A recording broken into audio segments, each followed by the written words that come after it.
Hello, welcome to the first video of my USA Biology Olympiad series.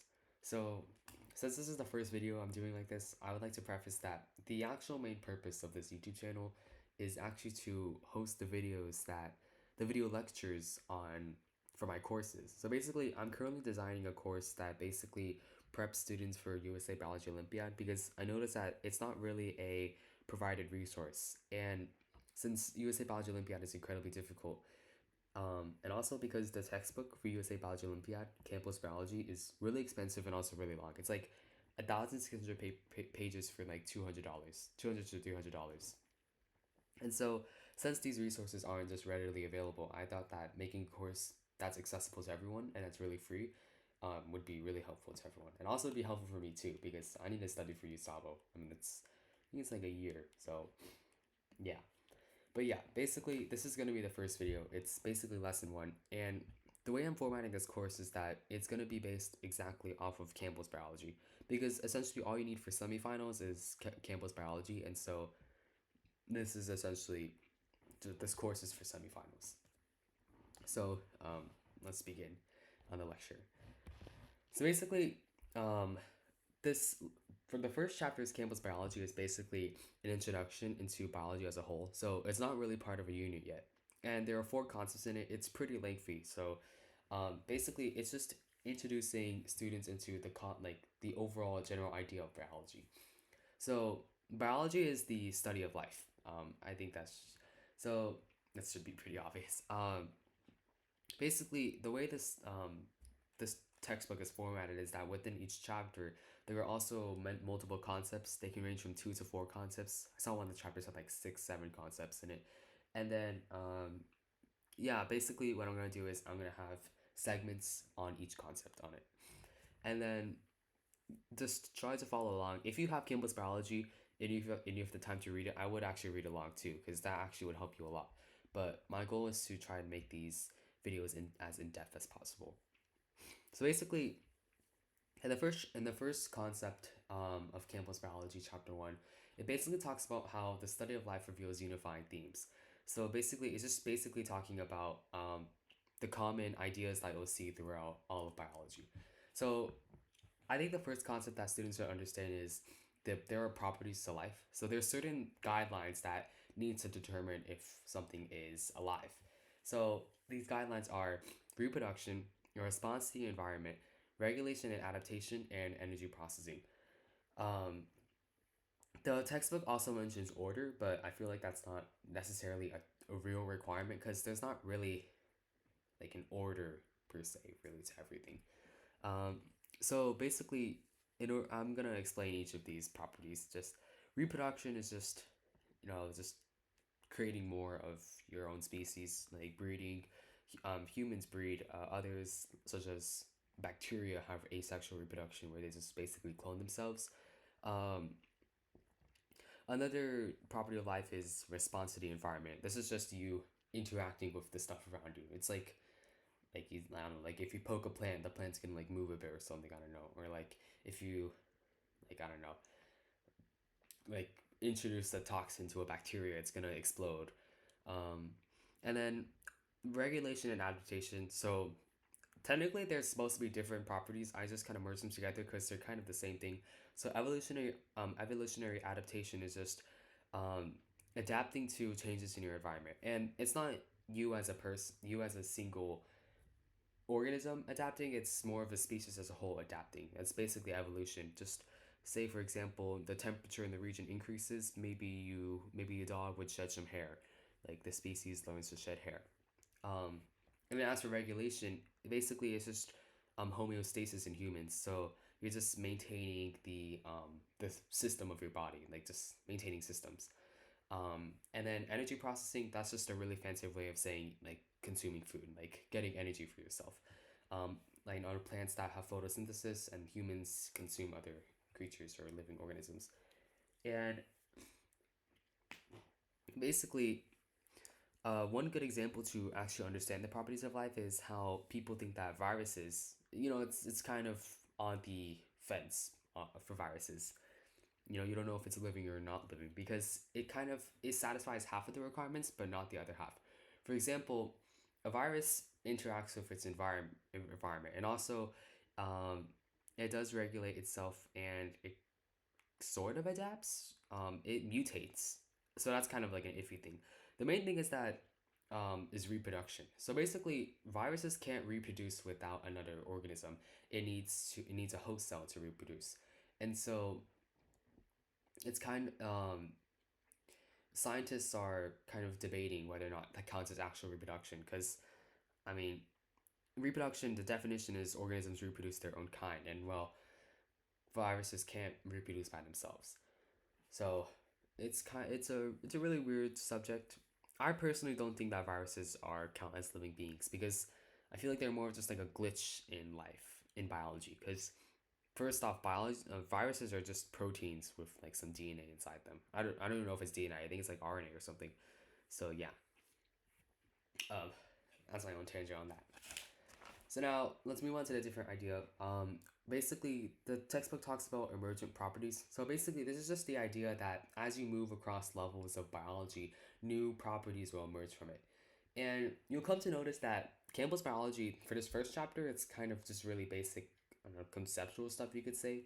So for emergent properties, I'll just give you an example. So maybe at like the lowest level, you have a molecule.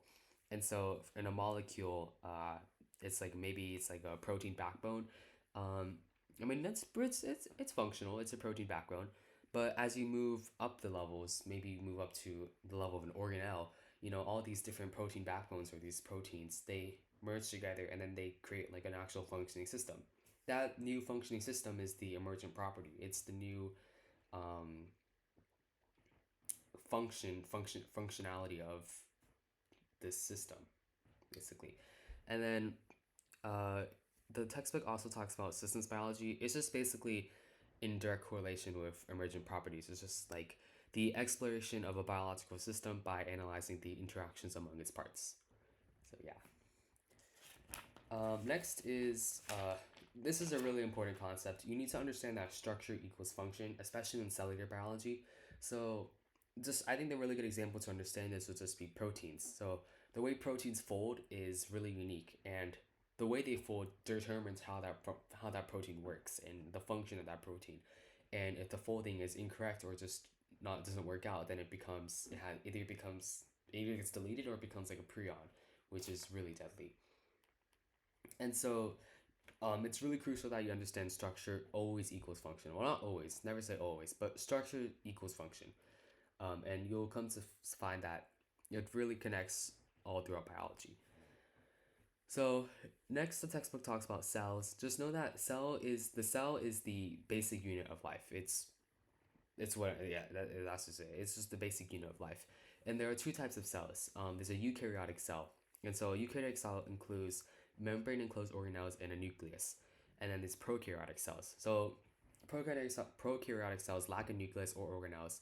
It's basically just like a cell with just floating DNA in the center. And so you'll typically find that prokaryotic cells are unicellular organisms like bacterium, and then eukaryotic cells are multicellular organisms like humans. Of course, this doesn't apply to everything. You still have those protists, which are they have their own thing. There's single-celled eukaryotes. Yeah, and then there's another. You should know DNA. DNA is deoxyribonucleic acid. It's just like the code of life. Um, just it's all really basic stuff. That yeah. So next, the book talks about genetics, proteins, etc. So basically, just know that a sequence of DNA, so just like a sequence of code of human biological code, or not human biological code, a sequence of biological code is called a genome, and the genome is expressed through gene expression. It's just how the genome, like it's how the code runs. You could say. Think of it like computer science. The gene expression is how you would run that code. And the book throws around these few terms. So genomics is basically just the when researchers study a whole set of genes. Um, and then similarly, proteomics is when researchers study a whole set of proteins. And proteins are basically just a collection of molecules, you could say. Think of it like that, a collection of molecules that perform a task in cellular biology. And then, so basically, the book in the beginning is very surface level. That's all you need to know for now. Of course, it's gonna develop more. And then, the textbook moves on to the discussion of feedback loops. So basically, this is like wickedly, secretly complicated. So basically, feedback loops are basically just, or feedback regulation, you could call it. It's just a process that regulates itself. So you can have positive feedback loops or negative feedback loops. So basically, in a positive feedback loop, the process that happens causes the process to um, like happen again. Like it compounds upon itself. So one good example of this is human labor process. So once labor starts, it's like a boulder.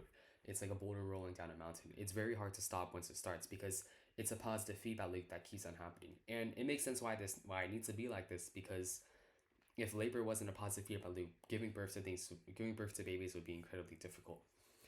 And then one negative feedback loop is insulin inside in human blood sugar levels. So basically, the insulin it's a way of managing itself. Basically, you don't want too much blood sugar, but you also don't want too much insulin. You don't want to like overwork your pancreas. So it's a negative feedback loop that reduces the reaction every time. So you don't have too much of one thing. And then similarly, the book talks about interactions between and within life. So you have flow of energy and flow of matter. This is just how energy moves throughout a system and how matter moves throughout a system. So you can see it like how humans breathe out CO2 and then trees take in CO2 and breathe out oxygen. That's like kind of a loop. Um, and then you can think of energy as in like the sun. Sunlight goes from the sun into plants. I don't know, a cow eats the plant, the energy goes to the cow, humans eat the cow, energy goes to the humans, and so on. And then that system is a consumer producer system. So producers are like plants, they produce their own energy. Consumers are, they consume, they eat other things for their energy. This is all very surface level thing. And then if you look to the side here, that's the right side. That's a diagram of my favorite protein, which is 6-GIS. And this is basically the protein that clamps around human DNA and then heals it with DNA polymerase.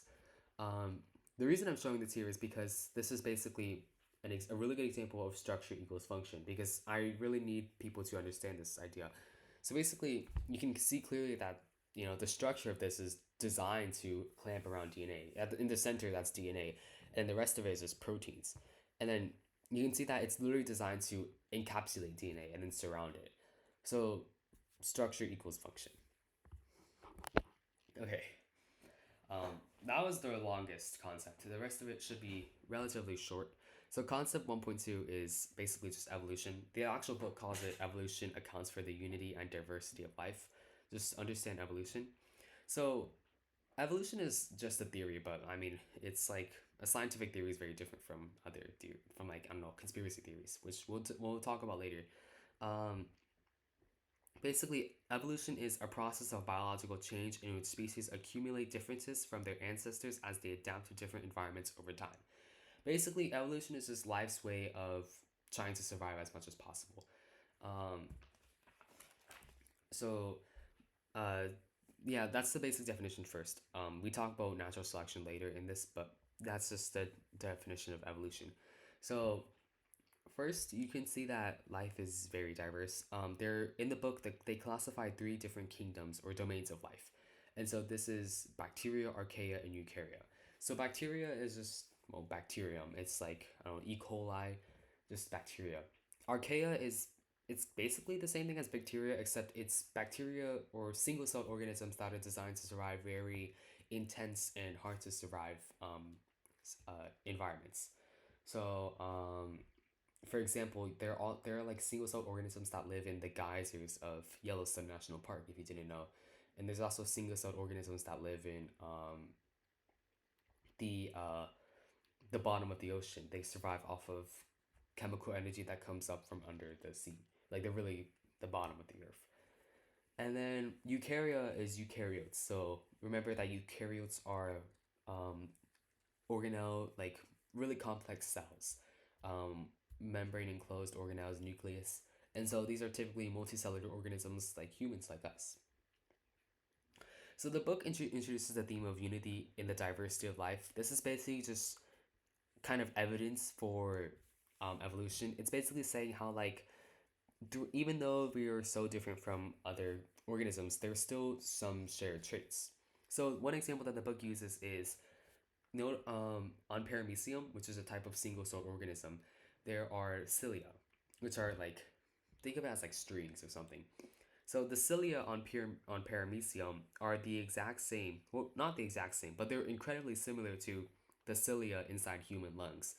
And cilia, like I said, are they kind of like think of it as like hairs, but like made of tissue. And so this just shows that like we it really provides evidence that we all come from common ancestors or one common ancestor. And while scientists have not found who that common ancestor is, it basically is one of the best evidences we have for evolution. Because once again, evolution is just a theory. So Charles Darwin is the scientist who discovered evolution um, in 1859. So he published a book called The Origin of Species, and he's basically talking about how he noticed how species. He just noticed the unity within diversity. He noticed that there's shared traits. He noticed that through the Galapagos Islands that you can find creatures that live in that come from the same original species, but they've changed because they've lived in different environments over time. And so he came up with this idea of natural selection. So basically, just use the example of, say, insects. You have green insects and then you have brown insects. So these insects, they live inside, let's say for now, they live in dirt. So in the dirt, obviously, the brown insects are going to blend in more, but the green insects are going to have a hard time blending in. So now the birds are going to eat more of the green insects. So through this, you can see that the brown insects are essentially naturally selected to reproduce. They survive more, so they're more likely to survive, and so they have a bigger chance of having offspring and spreading on their genetic code. And so after over time, more of the insects are going to be brown, and then the entire population will be brown. But say later on, it's spring, and then there's the grass is blooming. So now instead of soil, it's covered by a layer of grass. So now the green insects blend in really well, and then the brown insects don't. The same process happens again. All the brown insects are eaten. The green insects are naturally selected to survive more and pass on their genes, and then the population will be green insects again. So that's essentially the main concept of natural selection. Um, yeah, and then to end off concept 1.2, it's the idea of the tree of life. So, like I said before, evolution suggests that we all come from a single common ancestor or multiple common ancestors, just a starting an origin species. And so, scientists have been basically drawing these connections between all of the living organisms or the organisms of the past, and then been connecting them together into what is called the tree of life. So, it's not really shaped like a tree. You can see on the right side, that's the current tree of life that we have right now. And you can see that, well, it's not really a tree, but the scientists are trying their best to connect back to a common ancestor and also draw the connections between all living organisms. So, so the last two concepts, they're not really biology stuff. They're kind of just like, I don't know, like real life stuff. I don't know, like adulthood stuff. I don't know. Yeah, I mean, you'll see that like the textbook turns to be very um modern, progressive, you could say. I mean, not that it's a bad thing, but you see that it's not really biological information. So in concept 1.3, it's just talking about the scientific method. It's like how scientists, they form hypotheses, they do experiments, they test it out, inquiry, exploring, that stuff. So at the heart of science is inquiry. It's just curiosity, the search for answers to something, and explanations to natural phenomena, just like why science exists. And then the book also talks about just exploring and observing your environments. That's the basis of scientific discovery, just exploring and watching things. And you'll see that a lot of discoveries in the past have just been observing stuff, just taking notes on what you're seeing, and then coming to conclusions based on many patterns that you see, making the patterns. Um, and then recorded observations, like I said earlier, are called data. And so these are just information. There are two types of data. There's qualitative and quantitative. So qualitative data is like it's quality data. So it's like I don't know. You write down descriptions of what you see. You write down visuals or just like your own interpretations of the data. And then quantitative data has quantities. It's based on numbers. Say like you saw, I don't know, like 2 angstroms between these two proteins, or you saw, I don't know, like an electromagnetic spectrum wave of 1.6 angstroms, just numbers. And then the book talks about just hypothesis and experiment. I'm pretty sure we all learned about this in elementary school. At least I did. Yeah, like it's you make a hypothesis or just like a claim, and then you test it by experimenting. Um, and then the book talks about inductive and deductive reasoning. So inductive reasoning is basically we derive generations from a lot of observations, which is what I was talking about earlier. Scientists they observed a lot and then they come to conclusions. That's inductive reasoning. So one example I could make up on the spot would be like, say like you drop a lot of things. I don't know, you drop a water bottle, then you drop your phone, and then you drop like your computer. You can see that it always falls to the floor. So one you can use inductive reasoning and come to the conclusion that everything falls to the floor. And then for deductive reasoning, it's when you have a generalization and then you use that to apply to specific things. So say you already know that everything falls to the floor. Well, therefore, my pencil should fall on the floor. My computer monitor should fall on the floor. It's basically the opposite of inductive reasoning. So, deductive reasoning is what you typically use when you're making a hypothesis, because you're testing out a theory. The book also has a segment on questions that can be and cannot be addressed by science. It's just talking about how you can't connect religion and science. Yeah, and then it talks about theory. So basically, a scientific theory is very different from actual like conspiracy theories. A scientific theory is just like a claim that you don't have like really like you can't know for 100% sure, but like we've come through a lot of conclusive tests and like we this is what we think it is, but I mean you just don't know 100% sure. Like yeah, I don't know, but yeah, I don't know. I consider theories as just like I mean I just think that the truth like because if it's already classified as a theory, that basically means it's gone through tons of experiments, it's gone through tons of testing, it's gone through tons of analysis. Like like yeah, that's why that's why it's called a theory. And the reason that evolution is called a theory is because evolution happens over very long periods of time, and we can't really simulate that in an actual experiment. So we can't really see that we can't really see evolution happening in humans because that's gonna happen over thousands, millions of years. So you technically can't know for sure if evolution is real. But yeah. Okay. Lastly, you have concept 1.4. So, okay, I forgot to talk about variables.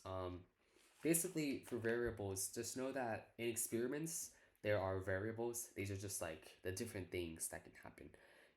So typically you have an independent variable, which like it's independent, it just happens. And then you have a dependent variable. So a dependent variable depends on the independent variable.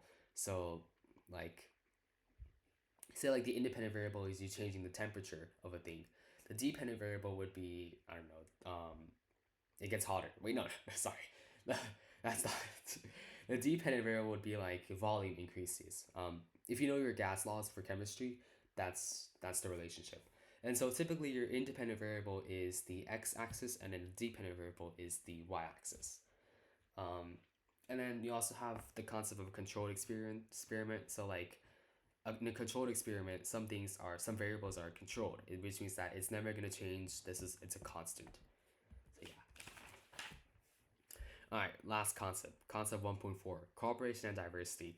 So this is basically what I was talking about earlier when I was talking about how the textbook turns out to be very progressive, which is not a bad thing at all. I'm not saying it's a bad thing, but what I'm basically saying is that it's basically talking about how like just work together, teamwork, yay, build off the ideas of others, diverse environments, which I fully support. I love this stuff. I love working with team. I love you know I work in a team lab right now. I'm working at a lab in Rice University, and I love the teamwork there. You need teamwork just to, humans are social creatures. So basically, um, it just one example of this is just a model organism. So a model organism is basically where um, it's an organism that typically a lot of scientists like it lends itself to science. It's really easy to test on, experiment on. Not that I'm supporting like using living organisms for like testing. That's inhumane. But like say for like example like lab rats, like that's a model organism. It's good for testing things on. It lends itself to science.